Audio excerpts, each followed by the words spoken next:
When we talk about Netflix and how it destroyed Blockbuster and Hollywood Video and brick and mortar stores, we now have to kind of look at it to see whether or not something like Netflix, or streaming in general, has specifically destroyed movie theaters. I mean, we do know now that studios are having to very, very, very heavily compete in the streaming market, which means that their movies in theaters have to then go to home video relatively quickly in order to capitalize on that craze. If not, they run the risk of just kind of, I don't know, screwing themselves in the process.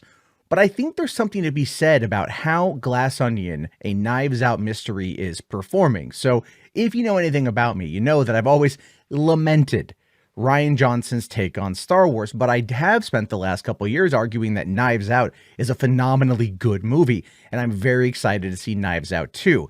What shocked me is that Netflix, much to the chagrin of Knives Out fans and probably even the executives over there at Lionsgate, they decided to only put the movie in theaters for 1 week before it goes to Netflix for the holiday season. I think they might be holding it before it goes to Netflix, but they're giving it a limited theatrical run right now. They've done this a couple other times. They started off with Army of the Dead, and that wasn't even like the first one, but that was like kind of the first big one. That was Zack Snyder's May 2021 movie, which ended up pulling in roughly $1 million over the course of its, I think, 2-week theatrical run at roughly 420 Cinemark locations nationwide. They tried this last year with Red Notice, which was, Dwayne "The Rock" Johnson, Ryan Reynolds, Gal Gadot. Biggest movie Netflix had, a $215+ million budget, grossed $173,000. And that's all that Netflix publicly reported.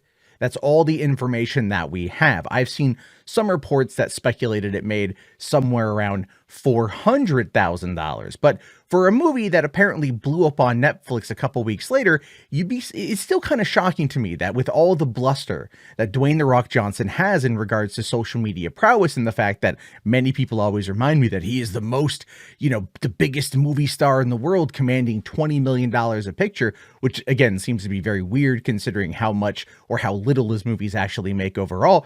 It's interesting that that was a movie that was kind of a colossal failure. Over the course of this summer with the Russo bros, The Gray Man, their big 2022 action film, they put it in some Cinemark theaters and it barely registered a blip. The movie itself was fine. It was a lot of fun to watch on Netflix. I would have gone and seen it in Cinemark if there was one playing near me. The nearest Cinemark that was playing it was over an hour away, and I simply didn't feel it was worthwhile to do.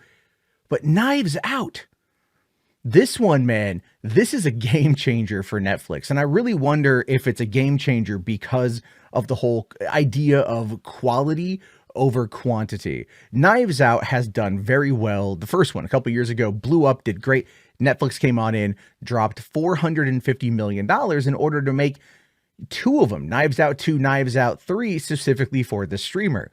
And I thought that at the time they were going to be dropping it theatrically because it just seemed to make the most amount of sense. The first movie did pretty well theatrically. The budget's not very big. It made its money back. It was profitable. They're spending all this money. Why not find a way to embark into a theatrical release, like an actual true widespread theatrical release? And they didn't. 638 theaters are playing Knives Out this weekend. And you know what it's estimated to make, right? Army of the Dead, 420 theaters, $1 million, 2 weeks. This movie, 638 theaters, estimated $12.8 million, 638 theaters. That is how many people are rushing out to go see Knives Out, a Glass Onion, a Knives Out mystery in theaters this week. That's insane. Yeah, a lot of it has to probably do with the holiday weekend, but that out of the way, what we're looking at here is the popularity of a brand actually going to theaters and having its fan base actually show up. And the movie will probably do very, very, very well on Netflix as well. But still, $12.8 million. It goes to show you that if Netflix actually invested the time into making more quality product, and I know that they put a lot of money into these passion projects from like auteur directors, like The Irishman and like The Gray Man, and there's a whole bunch of other movies that they've worked on with these big name people. But I feel like if they were to focus it and really kind of bring it all together, they might find themselves in a position where they're simply going to be making their money back in a much quicker way. And I feel that whatever they're going to do with Knives Out 3 will probably end up being a wide theatrical release well before it goes to Netflix. They could even do they could do a 30-day window. They could have it released theatrically for 30 days. The FOMO would kick in. People would go see it if they wanted to, or they'd wait for Netflix. But if this just goes to show you that if a movie has a built-in audience, if a movie has that draw, it will bring people to the theaters. They will justify going to the theaters to go and see it. And that is all I'm trying to say here is like, this is something that should not be ignored in any conceivable fashion. And when we've seen people like David Zaslav over at Warner Brothers Discovery start cutting out original movies in order to push the theatrical window, this is one of the reasons why.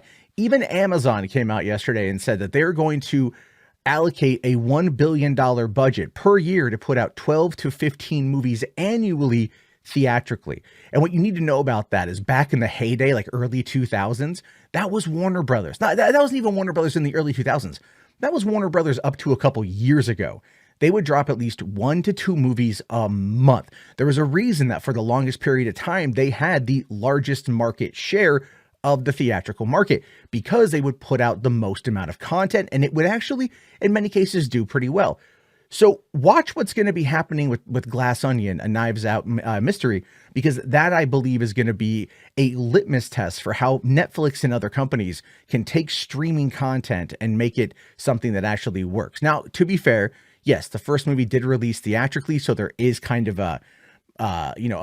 there is like a through line for that, right? There's some expectation, there's some history there. But again, everyone has known that Knives Out is going to be going to Netflix. So this shows you that the fans will show up. And for me, that's fascinating. And it shows you that the movie theaters are not dead. And with the right content, they can easily be revived. Quality over quantity. Maybe The Rock should actually pay attention to that. I don't know. I had to get one less dig in there. Black Adam wasn't that great. Anyway, your thoughts, your opinions, let me know. I'll talk to you later. Peace out.